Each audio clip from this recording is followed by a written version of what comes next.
Hi, ഇന്ന് നമുക്ക് K2 syllabus പ്രകാരമുള്ള നെറ്റ്വർക്ക് തിയറിയുടെ ഒരു മോഡൽ ക്വസ്റ്റ്യൻ പേപ്പർ സിലബസ് എടുത്ത് നോക്കിയാൽ നമ്മൾ അതിനകത്ത് കാണുന്നുണ്ട്. ആ മോഡൽ ക്വസ്റ്റ്യൻ പേപ്പർ നമുക്കൊന്ന് ഡിസ്കസ് ചെയ്യാം. ഈ ഡിസ്കഷനോടൊപ്പം തന്നെ നമുക്ക് ഇതിനോട് ചേർന്നിട്ടുള്ള കുറച്ച് പ്രോബ്ലംസ്, ഇതിനോട് സിമിലർ ആയിട്ടുള്ള കുറച്ച് പ്രോബ്ലംസും കൂടെ നോക്കിപ്പോവാം. അതുപോലെ തന്നെ എക്സാമിന് മുമ്പ് ഫുൾ മൊഡ്യൂള് എല്ലാ മൊഡ്യൂൾസും ഞാൻ റിവൈസ് ചെയ്യാം. ഫസ്റ്റ് മൊഡ്യൂൾ തൊട്ട് നമുക്ക് ഇമ്പോർട്ടൻ്റ് ആയിട്ടുള്ള പ്രോബ്ലംസൊക്കെ നോക്കിപ്പോവാം. നിങ്ങൾക്ക് മാക്സിമം നല്ല മാർക്കോടുകൂടി തന്നെ എക്സാംസ് പേടിയില്ലാതെ അപ്പിയർ ചെയ്യാനായിട്ടുള്ള നമുക്ക് ഇവിടെ വെച്ച് തന്നെ ഈ ചാനലിലൂടെ തന്നെ നമുക്ക് ക്ലിയർ ചെയ്ത് പോവാം. അപ്പം നമുക്ക് മോഡൽ ക്വസ്റ്റ്യൻ പേപ്പറിലോട്ട് പോവാം. First question is illustrate source transformation technique. Illustrate source transformation technique ഇതൊരു പാർട്ട് എ എന്ന് പറഞ്ഞാൽ 3 മാർക്കിൻ്റെ ക്വസ്റ്റ്യൻ ആണെല്ലാം. 3 മാർക്കിൻ്റെ 10 ക്വസ്റ്റ്യൻ ഉണ്ട്. എല്ലാം കമ്പൽസറി ആയിട്ട് അറ്റൻഡ് ചെയ്യണം. അങ്ങനെയാണ് പാർട്ട് എയുടേത്. പാർട്ട് ബി തൊട്ടേ നമുക്ക് ഓപ്ഷനുള്ളൂ. അപ്പം ഒരു ക്വസ്റ്റ്യന് 3 മാർക്കാണ്. അപ്പം first illustrate source transformation technique. അപ്പോൾ സോഴ്സ് ട്രാൻസ്ഫർമേഷൻ ടെക്നിക്ക് എന്ന് ഉദ്ദേശിക്കുന്നത് നമുക്കറിയാം 2 ടൈപ്പിലുള്ള സോഴ്സസ് ആണുള്ളത്. ഒന്നെന്ന് പറഞ്ഞാൽ വോൾട്ടേജ് സോഴ്സും ഒന്ന് കറണ്ട് സോഴ്സും. അപ്പോൾ ഈ വോൾട്ടേജ് സോഴ്സിൽ നിന്ന് കറണ്ട് സോഴ്സും കറണ്ട് സോഴ്സിൽ നിന്ന് തിരിച്ച് വോൾട്ടേജ് സോഴ്സും ആക്കുന്നത് എങ്ങനെയാണെന്നാണ്. അപ്പോൾ എപ്പോഴും നമ്മളൊരു പ്രാക്ടിക്കൽ കേസിൽ ഒരു വോൾട്ടേജ് സോഴ്സ് വരയ്ക്കുമ്പോഴത്തേക്കും ഇപ്പോൾ ഡി സി വോൾട്ടേജ് ആണെങ്കിൽ നമ്മൾ പ്ലസ് മൈനസ് അല്ലെങ്കിൽ മൈനസ് പ്ലസ് എന്ന് മാർക്ക് ചെയ്യും. എ സി ആണെന്നുണ്ടെങ്കിൽ ഇങ്ങനെ എ സിയുടെ ഒരു സിമ്പിൾ മാർക്ക്. അപ്പോൾ ഇതൊരു ഏത് വോൾട്ടേജ് സോഴ്സ് ആയിക്കോട്ടെ. ഇപ്പോൾ വോൾട്ടേജ് സോഴ്സ് ആണെന്നുണ്ടെങ്കിൽ നമ്മൾ സോഴ്സ് ട്രാൻസ്ഫോർമേഷൻ പറയുമ്പോഴത്തേക്കും നമ്മൾ റെസിസ്റ്റൻസ് വെച്ചിട്ടാണ് ഡി സി സർക്യൂട്ടിലെ വോൾട്ടേജ് ട്രാൻസ്ഫോർമേഷനാണ് പറയുന്നത്. അപ്പോൾ ഒരു വോൾട്ടേജ് വി ഉള്ളൊരു വോൾട്ടേജ് സോഴ്സും റെസിസ്റ്റൻസ് ആർ ഉള്ള ഒരു റെസിസ്റ്ററും ഇങ്ങനെ സീരീസ് ആയിട്ട് കണക്ട് ചെയ്തിരിക്കും. വോൾട്ടേജ് ഇൻ സീരീസ് വിത്ത് റെസിസ്റ്ററാണ് ഒരു പ്രാക്ടിക്കൽ വോൾട്ടേജ് സോഴ്സ് നമ്മൾ റെപ്രസെൻറ്റ് ചെയ്യുന്നത് എപ്പോഴും. അപ്പോൾ സോഴ്സ് ട്രാൻസ്ഫർമേഷൻ എന്ന് പറഞ്ഞാൽ ഒന്നുകിൽ വോൾട്ടേജ് സോഴ്സിനെ കറണ്ട് സോഴ്സ് ആക്കുക, അല്ലെങ്കിൽ കറണ്ട് സോഴ്സിനെ വോൾട്ടേജ് സോഴ്സ് ആക്കുക. അപ്പോൾ ഇങ്ങനൊരു വോൾട്ടേജ് സോഴ്സാണ് നമുക്കുള്ളതെന്നുണ്ടെങ്കിൽ അതിനെ കറണ്ട് സോഴ്സ് ആക്കാൻ എന്താ ചെയ്യുക? കറണ്ട് സോഴ്സ് എന്ന് പറഞ്ഞാൽ എപ്പോഴും ഒരു current in parallel with resistance ആയിരിക്കും. ഇവിടെ സീരീസ് വിത്ത് റെസിസ്റ്റൻസ് ആണ്, ഇവിടെ പാരലൽ വിത്ത് റെസിസ്റ്റൻസ്. ഈ ഒരു കാര്യം മാത്രം അവിടെ ഓർത്തിരുന്നാൽ മതി. കൂടുതൽ പഠിക്കാനൊന്നുമില്ല. അത് വെച്ചിട്ട് നമുക്ക് ആ ക്വസ്റ്റ്യൻ്റെ ആൻസർ ചെയ്യാം. അപ്പം നമുക്കൊരു സോഴ്സ് ട്രാൻസ്ഫർമേഷൻ എന്ന് പറഞ്ഞാൽ വോൾട്ടേജ് ഇൻ സീരീസിനെ കറണ്ട് ഇൻ പാരലൽ ആക്കണം. അപ്പോൾ കറണ്ട് കാണാനുള്ള ഇക്വേഷൻ എന്താണ്? I equal to Ohm's law വെച്ചിട്ട് V ഈക്വൽ ടു IR ആണ്, or I equal to V/R. അപ്പോൾ ഇവിടുത്തെ വോൾട്ടേജ് വാല്യൂ എന്താണോ, ഇവിടുത്തെ റെസിസ്റ്റർ വാല്യൂ എന്താണോ, അതുകൊണ്ട് ഡിവൈഡ് ചെയ്യുമ്പോൾ കിട്ടുന്ന കറണ്ട് വാല്യൂ ആയിരിക്കും ഇവിടുത്തെ കറണ്ട് സോഴ്സിൻ്റെ വാല്യൂ. അതുപോലെ ഈ റെസിസ്റ്റൻസ് എന്താണോ ആ റെസിസ്റ്റൻസ് തന്നെ ഇവിടെ എന്ത് ചെയ്യുക? ഇവിടെ സീരീസ് ആയിട്ട് വെച്ചത് ഇവിടെ ജസ്റ്റ് പാരലായിട്ട് വെക്കുക. ആ ഒരു ഡിഫറൻസ് മാത്രമേ ഉള്ളൂ. അതാണ് സോഴ്സ് ട്രാൻസ്ഫർമേഷൻ ടെക്നിക്ക്. ഇതുപോലെ തന്നെ കറണ്ട് സോഴ്സിനെ വോൾട്ടേജ് സോഴ്സ് ആക്കാൻ എന്ത് ചെയ്യണം? ഈ ഫിഗർ ആദ്യം വരയ്ക്കുക. ഈ ഫിഗറിൽ എന്താ വരിക? കറണ്ടും റെസിസ്റ്റർ അല്ലേ? Current source in parallel with resistance. ഇനി അതിനെ വോൾട്ടേജ് സോഴ്സ് ആക്കാൻ എന്ത് ചെയ്യണം? A voltage source in series with resistance. ആ വോൾട്ടേജിൻ്റെ വാല്യൂ എന്തായിരിക്കും? കറണ്ടും റെസിസ്റ്റൻസും ഉണ്ടെങ്കിൽ വോൾട്ടേജ് കണ്ടുപിടിക്കാൻ ആ കറണ്ട് ഇൻറ്റു റെസിസ്റ്റൻസ് ചെയ്താൽ പോരെ. അപ്പോൾ കറണ്ട് റെസിസ്റ്റൻസ് ചെയ്യുമ്പോൾ നമുക്കിവിടെ വോൾട്ടേജും കിട്ടും. ഈ അതേ പാരലായിട്ട് വെച്ചേക്കുന്ന അതേ റെസിസ്റ്റൻസ് എടുത്ത് സീരീസ് ആയിട്ട് വെച്ച് കഴിഞ്ഞാൽ വോൾട്ടേജ് സോഴ്സ് ആവും. അപ്പം വോൾട്ടേജ് സോഴ്സും കറണ്ട് സോഴ്സും 2 സോഴ്സാണ് തമ്മിലുള്ള ട്രാൻസ്ഫർമേഷൻ. ഈ ഒരു ഫിഗർ മാത്രം ഓർത്തിരുന്നാൽ മതി. ബാക്കി നിങ്ങൾക്ക് അങ്ങോട്ടും ഇങ്ങോട്ടും എഴുതാൻ പറ്റും. ക്ലിയർ ആണല്ലോ? അടുത്ത ക്വസ്റ്റ്യൻ നോക്കിക്കേ. Explain the concept of super node. എന്താണ് സൂപ്പർ നോഡ് കൺസെപ്റ്റ്? സൂപ്പർ നോഡിൻ്റെ പ്രോബ്ലം ഒക്കെ നമ്മൾ ഈ ചാനലിൽ വേറെ വീഡിയോസ് ചെയ്തിട്ടുണ്ട്. ഇതിൻ്റെ പ്രോബ്ലംസ് ഡിസ്ക്രിപ്ഷൻ ബോക്സിൽ ഞാൻ ഇടാം. അത് നോക്കി പഠിക്കുക. ഇപ്പോൾ ഇവിടെ ചോദിച്ചിരിക്കുന്നത് explain the concept of super node എന്നാണ്. സൂപ്പർ നോഡിൻ്റെ കൺസെപ്റ്റ് മാത്രം പറയാം. അപ്പം സൂപ്പർ നോഡ് എന്ന് പറയുമ്പോൾ എപ്പോഴും 2 വോൾട്ടേജ് സോഴ്സുകൾ, 2 നോഡുകൾക്കിടയിൽ ഒരു വോൾട്ടേജ് സോഴ്സുകൾ മാത്രം വരുമ്പോൾ ഉണ്ടാകുന്നതാണ് ഈ സൂപ്പർ നോഡ്. അതായത് ഞാനിങ്ങനൊരു ഫിഗർ വരയ്ക്കുകയാണ്.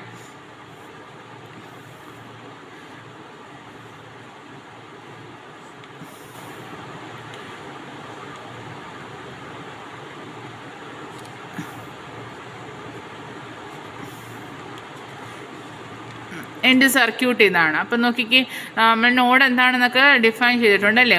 രണ്ടിൽ കൂടുതൽ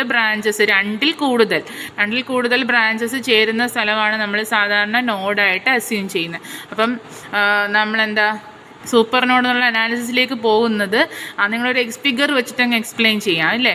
രണ്ട് നോഡുകൾക്കിടയിൽ this is node 1 and this is node 2. ഈ ഫിഗറിൽ ഞാൻ വരച്ചിരുന്ന ഈ എക്സാമ്പിളിൽ രണ്ട് നോഡ്സ് ആണുള്ളത് അല്ലേ, നോഡ് 1ഉം നോഡ് 2. ഈ നോഡ് 1ഉം നോഡ് 2ൻ്റെ ഇടയ്ക്ക് എന്ത് വന്നേക്കുന്നു, ഒരു 5 വോൾട്ട് അല്ലെങ്കിൽ ഒരു വോൾട്ടേജ് സോഴ്സ് വന്നിരിക്കുന്നു അല്ലേ. ഇങ്ങനെ ഒരു റെസിസ്റ്റൻസ് ഒന്നും ഇല്ല ഇതിനിടയ്ക്ക്. ഈ രണ്ട് നോഡുകൾക്കിടയിലും ഒരു വോൾട്ടേജ് സോഴ്സ് മാത്രം വരുവാണ്. റെസിസ്റ്റൻസ് വന്നാൽ നമുക്ക് സാധാ കൺസെപ്റ്റ് ഉപയോഗിക്കാം നോഡ് അനാലിസിസ്. അപ്പോൾ റെസിസ്റ്റൻസും വോൾട്ടേജ് സോഴ്സും വന്നാലും സാധാ കൺസെപ്റ്റ് ഉപയോഗിക്കാം. പക്ഷേ രണ്ട് നോഡുകൾക്കിടയിൽ ഒരു വോൾട്ടേജ് സോഴ്സ് മാത്രം വന്നു കഴിഞ്ഞാൽ നമ്മൾ എന്താ ചെയ്യുന്നത്, നമ്മൾ സൂപ്പർ നോഡ് അനാലിസിസ് ചെയ്യും. സൂപ്പർ നോഡ് അനാലിസിസ് എന്ന് പറഞ്ഞാൽ ഒന്നുമില്ല, ഈ വോൾട്ടേജ് സോഴ്സിന് ഇക്വേഷൻ എഴുതി മാറ്റിവെക്കും. അതിനുശേഷം ഈ രണ്ട് നോഡും കൂടെ ഒരു ഒറ്റ നോഡായിട്ട് കൺസിഡർ ചെയ്യും. അപ്പോൾ നമ്മൾ പ്രോബ്ലം ചെയ്യുമ്പോൾ ആ ഒരു കൺസെപ്റ്റ് ക്ലിയർ ആക്കി നമ്മൾ പ്രോബ്ലത്തിലൂടെയാണ് ചെയ്യുന്നത്. അപ്പം നിങ്ങൾ ഇത്രയും മാത്രം ഇവിടെ ഓർത്തിരിക്കുക. കൺസെപ്റ്റ് ഓഫ് സൂപ്പർ നോഡ് എപ്പോഴാണ് വരുന്നത്, if there appears a voltage source in between 2 nodes then we go for super node analysis. അപ്പോഴാണ് നമ്മൾ സൂപ്പർ നോഡ് അനാലിസിസ് ചെയ്യുന്നത്. അപ്പോൾ ഈ വോൾട്ടേജ് സോഴ്സിൻ്റെ ഇക്വേഷൻ നമ്മൾ പ്രത്യേകമായിട്ട് എഴുതും. ഈ രണ്ട് നോഡും ഒരു സൂപ്പർ നോഡ് ഒറ്റ നോഡായിട്ട് കൺസിഡർ ചെയ്ത് ആ ഒരു കേസാണ് സൂപ്പർ നോഡ് എന്ന് പറയുന്നത്. ഈ 1ഉം 2ഉം ഒരു സിംഗിൾ നോഡ് അല്ലെങ്കിൽ സൂപ്പർ നോഡായിട്ട് കൺസിഡർ ചെയ്തിട്ട് ബാക്കി ഇക്വേഷൻ എഴുതുന്ന ആ ഒരു കൺസെപ്റ്റാണ് എന്തെന്ന് പറഞ്ഞാൽ സൂപ്പർ നോഡ് കൺസെപ്റ്റ് എന്ന് പറയുന്നത്. ക്ലിയർ ആണല്ലോ. Next is state and prove maximum power transfer theorem. ഇപ്പോൾ state and prove maximum power transfer theorem അത് കൺസെപ്റ്റ് ഞാനിപ്പം പറയാം. അപ്പം മാക്സിമം പവർ ട്രാൻസ്ഫർ തിയറത്തിൻ്റെ സ്റ്റേറ്റ്മെൻറ്റ് എന്താണ്, maximum power is delivered from source to load when the load resistance is equal to the source resistance. അപ്പോൾ ഇതാണ് statement. maximum power will be delivered from source to load when load resistance is equal to source resistance. ഇതാണ് അതിൻ്റെ statement. ഇതിൻ്റെ proof ഞാൻ description ബോക്സിലിടാം. Proof നമ്മൾ already ഒരു video ചെയ്തിട്ടുണ്ട്, അത് കണ്ടുകൊണ്ട് പോവുക. ആ ഒരു പ്രൂഫ് സിമ്പിളാണ്.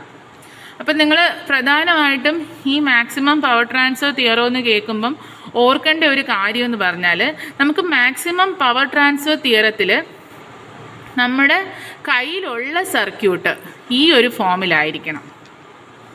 അതാണ് ഞാൻ ഈ വരയ്ക്കുന്നത്. അതായത് ഒരു voltage source, it may be DC voltage or AC voltage. അപ്പോൾ DC വോൾട്ടേജ് ആവാം, AC വോൾട്ടേജ് ആവാം. അപ്പോൾ ഈ ഒരു വോൾട്ടേജ് സോഴ്സും ഇവിടെ ഒരു വോൾട്ടേജ് സോഴ്സിന് സീരീസ് ആയിട്ട് ഒരു സോഴ്സ് റെസിസ്റ്റൻസും അതുപോലെ ഔട്ട്പുട്ടിൽ ഒരു ലോഡ് റെസിസ്റ്റൻസ്. അപ്പം ഇങ്ങനെയുള്ള ഒരു സർക്യൂട്ട് ആണെന്നുണ്ടെങ്കിൽ മാത്രമേ നമുക്ക് എന്ത് അപ്ലൈ ചെയ്യാൻ പറ്റുള്ളൂ, maximum power transfer theorem apply ചെയ്യാൻ പറ്റത്തുള്ളൂ. ഇങ്ങനൊരു സോഴ്സ് ആണെന്നുണ്ടെങ്കിൽ ഇവിടെ വോൾട്ടേജ് സോഴ്സ് തന്നെ ആയിരിക്കണം. ഇങ്ങനൊരു സോഴ്സ് ആണെന്നുണ്ടെങ്കിൽ ഈ സോഴ്സിൽ നിന്ന് ഈ ലോഡിലേക്ക് മാക്സിമം പവർ ട്രാൻസ്ഫർ ചെയ്യുന്നത് എപ്പോഴായിരിക്കും, ഈ കണ്ടീഷൻ. ഈ ലോഡ് റെസിസ്റ്റൻസ് എപ്പോഴാണോ ഈ സോഴ്സ് റെസിസ്റ്റൻസിന് ഇക്വലൻ്റ് ആവുന്നത് അപ്പോഴും മാത്രമായിരിക്കും ഈ സോഴ്സിൽ നിന്ന് മാക്സിമം പവർ ലോഡിലേക്ക് ട്രാൻസ്ഫർ ചെയ്യുന്നത്. അപ്പോൾ ഇതിനകത്ത് കൺസെപ്റ്റ് എന്ന് പറഞ്ഞാൽ ഇത്രയേ ഉള്ളൂ. നമ്മൾ ഏതൊരു സർക്യൂട്ടിലും maximum power transfer theorem apply ചെയ്യാനായിട്ട് പ്രോബ്ലം ചോദിച്ചു കഴിഞ്ഞാൽ ACയോ DCയോ എന്താണെന്നുണ്ടെങ്കിലും ഒരു voltage in series with resistance ആക്കുക. AC സർക്യൂട്ട് ആണെങ്കിൽ voltage in series with impedance. അപ്പം നമ്മുടെ സർക്യൂട്ട് ഇങ്ങനെ ഇരിക്കും.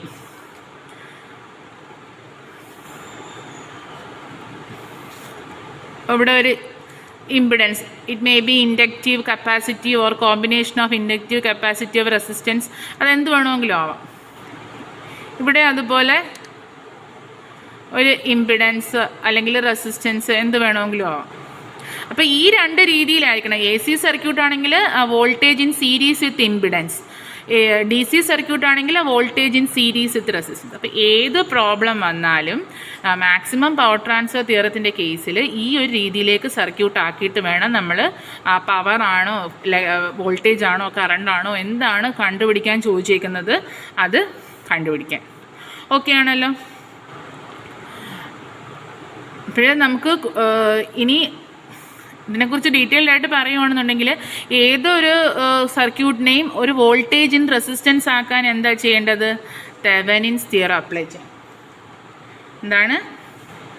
തെവെനിൻസ് തിയറം അപ്ലൈ ചെയ്യണം. അപ്പോൾ തെവെനിൻസ് തിയറം എന്ന് പറഞ്ഞാൽ അപ്പം മാക്സിമം പവർ ട്രാൻസ്ഫർ തിയറുമായിട്ട് ബന്ധപ്പെട്ട് കിടക്കുന്ന ഒരു തിയറമാണ് തെവെനിൻസ് തിയറം. അപ്പം നമുക്ക് സർക്യൂട്ട് ഈ ഫോമിൽ വന്നാൽ മാത്രമേ നമുക്ക് ഡയറക്റ്റായിട്ട് maximum power transfer theorem state ചെയ്യാൻ പോലും പറ്റത്തുള്ളൂ.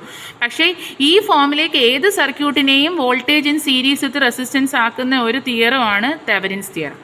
എത്ര വലിയ സർക്യൂട്ട് വന്നാലും നമുക്ക് തെവെനിൻസ് വോൾട്ടേജും തെവെനിൻസ് റെസിസ്റ്റൻസും കണ്ടുപിടിച്ച് കഴിഞ്ഞാൽ Thevenin's voltage in series with Thevenin's resistance ഫോമിലേക്ക് ഇക്വലന്റ് സർക്യൂട്ട് വരയ്ക്കാൻ പറ്റും. അപ്പോൾ മാക്സിമം പവർ ട്രാൻസ്ഫറുമായിട്ട് റിലേറ്റ് ചെയ്ത പ്രോബ്ലംസ് എന്ത് ചെയ്താലും എന്ത് ചെയ്യുക? ആദ്യം തെവെനിൻസ് തിയറം അപ്ലൈ ചെയ്ത് voltage in series with resistance ആക്കുക. അതിനുശേഷം മാത്രം മാക്സിമം പവർ ട്രാൻസ്ഫർ തിയറത്തിൻ്റെ കൺസെപ്റ്റ് അപ്ലൈ ചെയ്യാം. ഓക്കെ ആണല്ലോ.